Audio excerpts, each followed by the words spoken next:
النهارده احنا في المغرب، البلد الشقيق الحبيب الغالي على قلبي جدا، اللي كل زياره ليه بكتشف فيه حاجات جميله، وان شاء الله لسه قدامنا كتير على ما نخلص كل الجولات بتاعتنا في المغرب. بس النهارده تحديدا احنا في العاصمه الرباط تحديدا. معايا النهارده في الحلقه دي الشيف عمر. ازيك يا شيف عمر؟ حبيبي الله يبارك فيك. اخونا مدحت كله كويس؟ والله اللي شفتك كله كويس. مبسوط معانا في المغرب؟ الحمد لله. حبيبي مدحت. شيف عمر عمل تجربه جميله جدا. شيف عمر حد متمرس وحد محترف قوي في قطاع الطهوي، وقعد فتره بره المغرب وقرر ان هو يرجع، ودي ميزه بقى الجمال من الطهاه المغربي، يطلع بره يشتغل ويلف العالم ويرجع يستثمر في بلده. فاحنا هنشوف التجربه بتاعته النهارده في الحلقه اللي هنعملها من المحل بتاعه اسمه لو كريب. لو كريب. لو كريبيه. لو كريبيه. يعني لازم يعني لو كريبيه تحفظوها بقى كويس. هنشوف بقى تفاصيل اللي جوه اخبارها ايه، وهنسيب لكم انتوا تحطوا كالعاده في الاخر، وان شاء الله تبقى حلقه مميزه. يلا بينا حبيبي اتفضل. يلا حبيبي.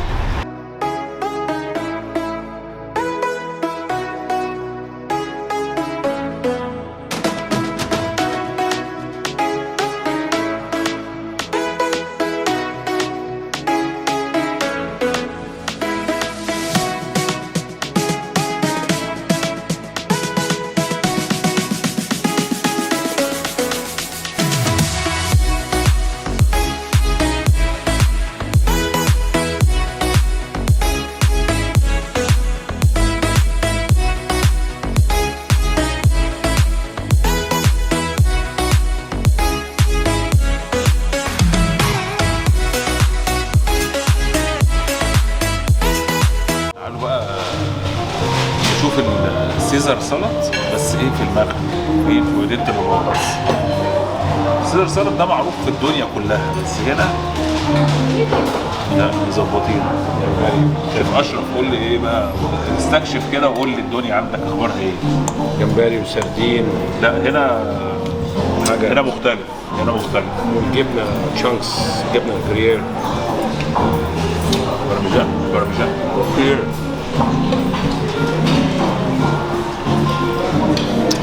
سيزر سلطه هنا محترم من الاخر بصراحه يعني.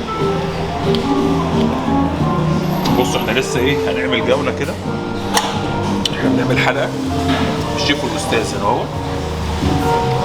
معايا بقى معايا الكبير، معايا المعلم زي ما بيقولوا كده بالمغربي، شيف اشرف معتز. شيف اشرف عنده حوالي 40 سنه في امريكا، فسيزر السلطه ده بقى يعني اكيد هيفقسوا. ايه رايك؟ شكرا، حلو قوي بجد والله.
بصراحة أنا أكلت كريب هنا، يعني نسيت الكريب اللي أكلته في مصر بأمانة يعني لغاية دلوقتي يعني.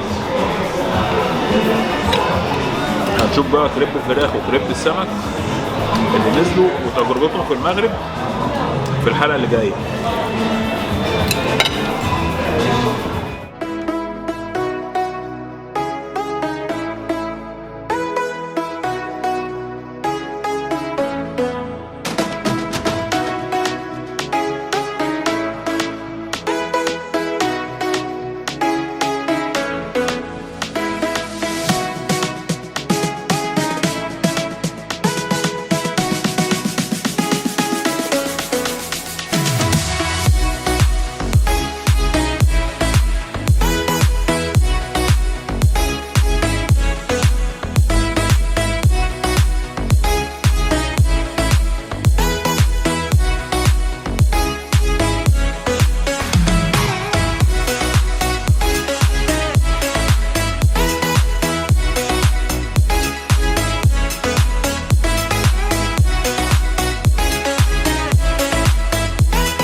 ايه جت فكرتك انك تعمل كريب؟ يعني انت شوف مغربي اصلا، ليه ما عملتش مطعم مغربي مثلا؟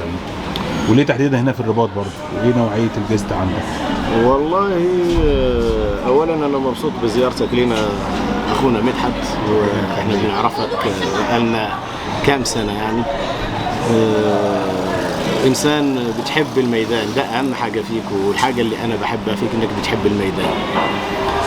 فمرحبا بك، مرحبا بك في المغرب، ومرحبا بك في الرياض. ربنا يعزك. لا وبالنسبة لموضوع الكريب ده، أنا بعد خبرة بسيطة في المغرب وخبرة كبيرة في الخليج العربي، رجعت المغرب واستقريت هنا، وابتديت أفكر إني أعمل حاجة يعني ليا لنفسي، وتعبت من الشغل هنا والشغل هنا والشغل هنا. فشفت الكونسيبت ده عجبني، فقعدت مع الراجل اللي هو أسسه واللي هو عمل المشروع ده، واقترحت عليه ان احنا ممكن نشتغل مع بعض وكذا وكذا. فلقيت ان الستاندر اللي هو ابيتايزر وستارتر ومين كورس و حاجه زي ما تكون صارت يعني خلاص اكل عليها الدهر وشرب. فانا حاولت اخرج من المعتاد واعمل نفس الشيء بس بطريقه مختلفه. زي ما انت شفت احنا عندنا هنا كريب سويت وكريب مالح وكل حاجه يعني مختلفه، بس بنحاول نجيبها لايه؟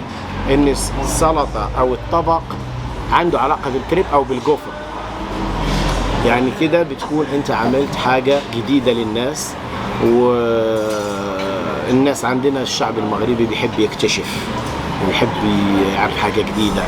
خلاص احنا كلنا بنحب الكسكسي وبنحب طاجن اللحم بالبرقوق والبسطيله ايوه بنحب الكلام ده، بس بنحب نغير كمان. فاحنا حبينا نعمل التاتش ده، نخليك عايش في جو المطعم بس انت بتاكل حاجه مختلفه. ده هو الفكره، ودي كيف يعني انا بشوف الموضوع. والحمد لله زي ما انت شفت احنا عندنا زباين ما شاء الله تبارك الله، يعني يوميا بتيجي اليوم وبكره، وعندنا زباين معتاده من الاطفال اللي بتيجي في الويكند ووسط الاسبوع. والحمد لله الامور ماشيه. بالتوفيق ان شاء الله. حبيبي شكرا.